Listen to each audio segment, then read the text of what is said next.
OK, la continuation de la correction du TPM de 2012, question 16, le trajet d'un écureuil. Le graphique ci-dessus représente la distance entre un écureuil et un arbre en fonction du temps. Alors, complète le tableau ci-dessous pour décrire le trajet de l'écureuil pour chacune des sections du graphique. Alors, excusez. Alors, pour la section A ici, on voit que l'écureuil soit se rapproche ou s'éloigne de l'arbre. C'est pas clair. Puis, lorsqu'on demande la direction du mouvement de l'écureuil par rapport à l'arbre, euh, euh, dans mon cas, je vais dire que l'écureuil est ici et l'arbre est éloigné. Alors, l'écureuil, dans la section A, il se rapproche de l'arbre. On veut savoir la distance parcourue. Bien, la distance parcourue, c'est 8 mètres. Le temps que ça a pris, c'est 4 secondes. Donc, la vitesse, c'est 8 divisé par 4 ou 2 mètres par seconde. Puis là, la direction du mouvement, mais comme j'ai dit tantôt, tant qu'à moi, il se rapproche de l'arbre. Dans la section B, il ne se déplace pas. Alors, il n'y a aucune distance parcourue. Il y a une seconde qui s'est il y a une seconde de temps qui s'est passé dans la section B, qui veut dire qu'il a voyagé 0 mètres par seconde et il reste à la même place. Alors, il ne se rapproche pas, il ne s'éloigne pas de l'arbre. Pour la section C, vous pouvez le voir à votre page car il n'est plus à l'écran. La distance parcourue, c'est 24 ou 32 moins 8. Si je reviens ici, alors je vois qu'il y a 8 ici puis 32 ici. Donc 32 moins 8, le déplacement vertical dans ce cas ici, c'est 24. Puis, il y a 3 secondes. Alors 24 divisé par 3, ça veut dire il s'est déplacé à 8 mètres par seconde. Puis encore une fois, il se rapproche de l'arbre. Puis pour la dernière section, il a voyagé 32 mètres en 5 secondes. Donc 32 divisé par 5, c'est 6,4 mètres par seconde. Puis là, il s'éloigne de l'arbre.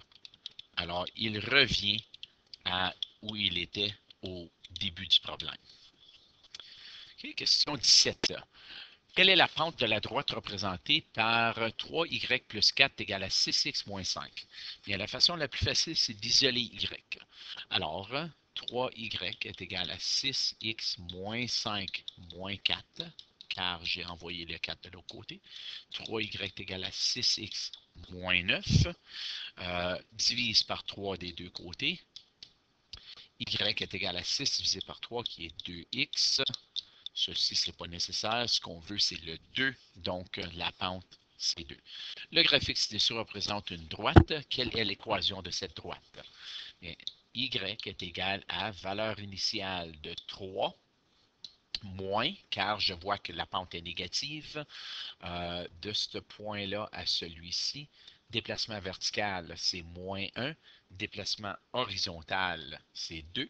Alors, moins une demi-x. La bonne réponse est celle-ci. Étant donné que la valeur initiale est 3, on aurait pu éliminer ces deux ici, car la valeur initiale pour ces deux-là, c'est 6. Question 19. Ernest trace 5 droites dont les équations sont indiquées ci-dessous. Quelles droites sont perpendiculaires? Alors, on veut voir des droites qui ont une... on regarde la pente, premièrement, de chacun, moins 3 et 1 tiers. Je vois que moins 3 et 1 tiers, c'est perpendiculaire. 1 tiers, la perpendiculaire, on inverse la fraction et on change le signe. Alors, moins 3 sur 1, c'est moins 3. Alors, les deux qui sont perpendiculaires, c'est D2 et D4. Pour la question 20, les quatre droites ci-dessous forment un parallélogramme sur un plan cartésien. Alors, D1, c'est Y est égal à X plus 5. Alors, Y est égal à X plus 5. Je vais aller à 5, puis je vais aller tracer cette droite, comme ça. La deuxième, c'est y est égal à x moins 7. Alors, je vais aller à moins 7. Puis, la pente est 1 sur 1. Donc, je vais continuer à tracer. Puis là, je vois hein, que ça l'a fait un parallélogramme comme ceci. Alors, quelle est l'aire de ce parallélogramme? Bien, la base, c'est 1, 2, 3, 4, 5, 6, 7, 8, 9, 10, 11, 12. Et la hauteur est 1, 2, 3, 4, 5, 12 fois 5, 60 unités carrées. Question 21. Abscisse à l'origine. Une droite passe par les points indiqués, détermine l'abscisse à l'origine de cette droite. Alors, premièrement, j'ai besoin de la pente. La pente est égale à y2 moins y1 sur x2 moins x1. J'ai besoin de la pente parce que j'ai besoin de l'équation de cette droite-là pour être capable d'aller trouver c'est quoi l'abscisse à l'origine. Puis l'abscisse à l'origine, c'est la valeur de x lorsque y est 0. En d'autres mots, je pourrais me faire un petit graphique ici, puis je pourrais dire c'est ça qui est l'abscisse à l'origine. OK? Alors, ici, je vais faire moins 6 moins 3 sur moins 1 moins 2. M est égal à moins 9 sur moins 3. M est égal à 3. Alors, j'ai ma pente. Je vais écrire l'équation y est égale à mx plus b. La valeur d'y, je vais aller choisir ce point-là. Alors, moins 6 est égal à 3, parenthèse, moins 1, plus b. B est inconnu. Alors, moins 6 est égal à moins 3 plus b, plus 3 plus 3, moins 3 est égal à b. Alors, l'équation y est égale à 3x moins 3. Maintenant que j'ai l'équation, je peux aller donner la valeur de 0 à y. Alors, 0 est égal à 3x moins 3. 3 est égal à 3x. 1 est égal à x. Donc, 1,0, c'est l'abscisse à l'origine. En d'autres mots, ce point-là, c'est 1,0. Je pourrais tracer la droite. Je pourrais dire que ça, c'est moins 3. Puis, je pourrais la tracer comme celle-ci. OK? Je pourrais l'identifier aussi, dire ça, c'est l'équation y égale à 3x moins 3. Question 22. Dans quelle direction? Complète le tableau ci-dessous. Alors, ici, je veux savoir, on a besoin de la pente. Alors, on nous a donné l'équation générale, puis je sais que la pente, c'est moins a sur b. Alors, moins a sur b, c'est moins 3 sur 4. Alors, la pente est moins 3 quarts, donc la pente descend, puis on dit que la pente est négative, alors elle descend. OK, pour la table de valeurs suivante, la pente sera moins 9, moins 3 sur moins 5, moins 2, qui sera moins 12 sur moins 7 ou 12 sur 7. Donc, la pente est positive.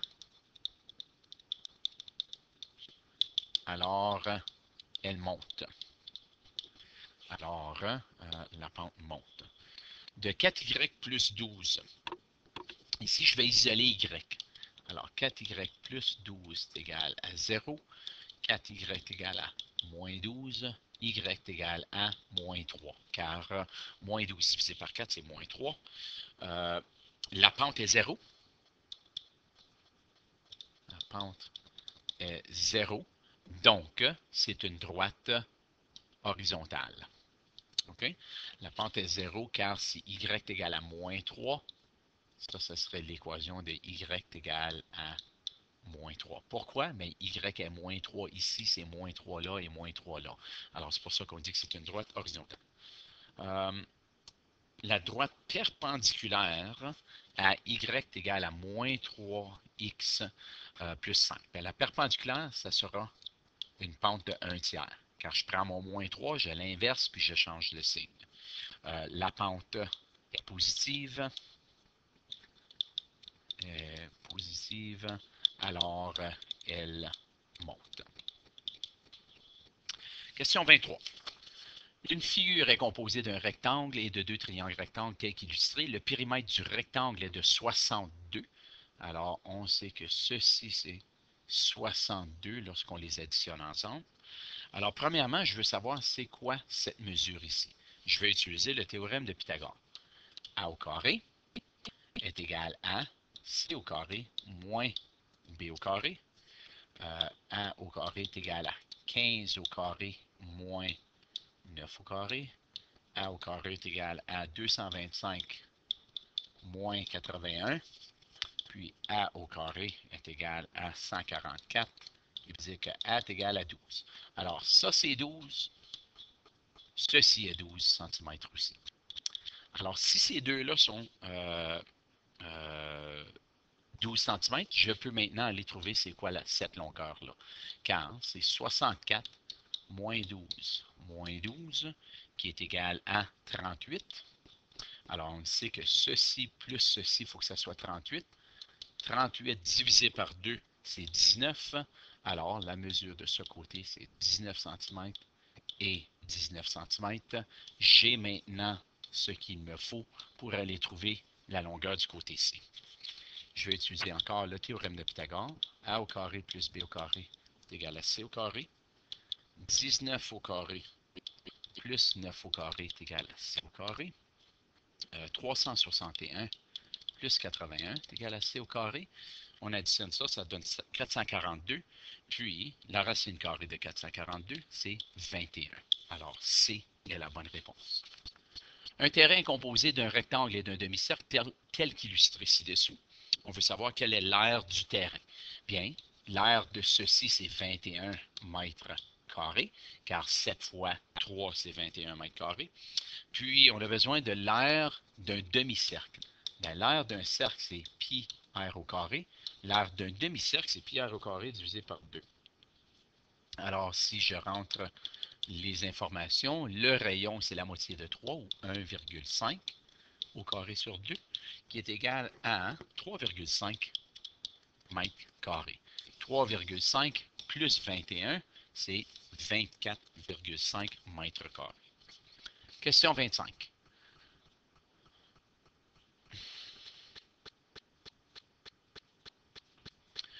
OK? La figure ci-dessus est composée de deux demi-cercles. Quelle est l'aire exacte de la partie ombrée? On dit l'aire exacte car dans la réponse, on va laisser le pi. Le pi n'est pas calculé. Donc, l'aire du grand cercle, c'est pi r au carré. Puis c'est un demi-cercle, donc je vais diviser par 2.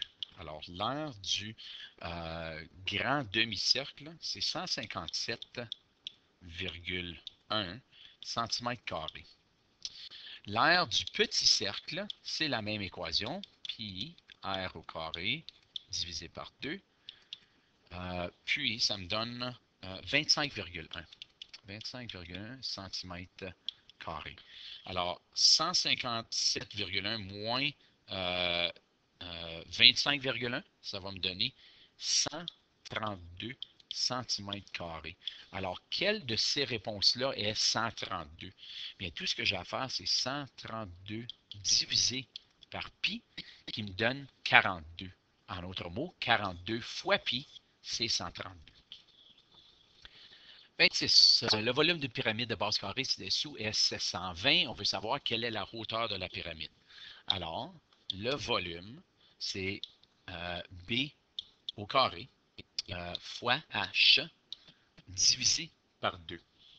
Alors, le B, c'est le côté ou une des arêtes qui est 12 au carré fois H divisé par 2.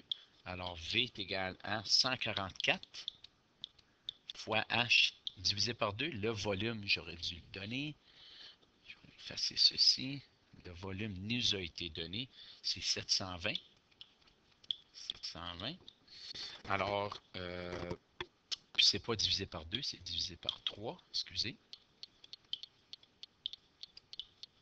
Et voilà.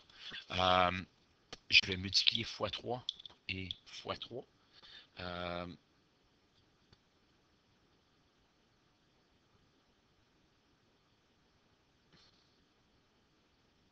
Oui, excusez la pause inconfortable. 2160 est égal à 144 H, que je divise ensuite par 144, puis ça va me donner 15 est égal à H. Alors, B est la bonne réponse. Prochaine question, 27. L'illustration ci-dessus représente un tuyau en béton. Quelle est la quantité exacte de béton? Alors, on va avoir besoin de trouver le volume pour le grand cylindre. Volume du grand cylindre est égal à pi r au carré fois h, qui est égal à pi fois 100 au carré, fois h qui est 800. Qui va me donner, puis tandis que les réponses sont données par rapport à pi, je ne vais pas multiplier fois pi, je vais juste faire 100 au carré fois 800, ça va me donner 8 millions pi. Pour le volume du petit cylindre, même équation, qui est égale à pi fois 75 au carré fois 800. Puis encore là, je vais laisser, je ne vais pas multiplier par pi, je vais faire 4 500 000 pi. Puis je vais soustraire 8 millions de 4 500 000 qui va me donner 3 500 000 pi est la quantité exacte de béton nécessaire pour ce tuyau. 28. Quelle est la valeur de l'angle Z? On a un parallélogramme ici. Alors, si ça, c'est 71, on sait que ça, c'est 71. 180 moins 71 moins 52 est égal à 57. C est la bonne réponse. Quelle est la valeur de x dans cette figure? Mais on sait que ceci plus ceci, il faut que ça donne 180. Alors, 2x moins 3 plus 133 égale 180. 2x est égal à, j'ai envoyé ceci de l'autre côté, 180 moins 130 ou 50. Divise par 2 des deux côtés, x est égal à 25, donc B est la bonne réponse. L'abat-jour. On a besoin de trouver l'aire de la surface. Qu'est-ce qu'on demande? Les dimensions déterminent l'aire latérale.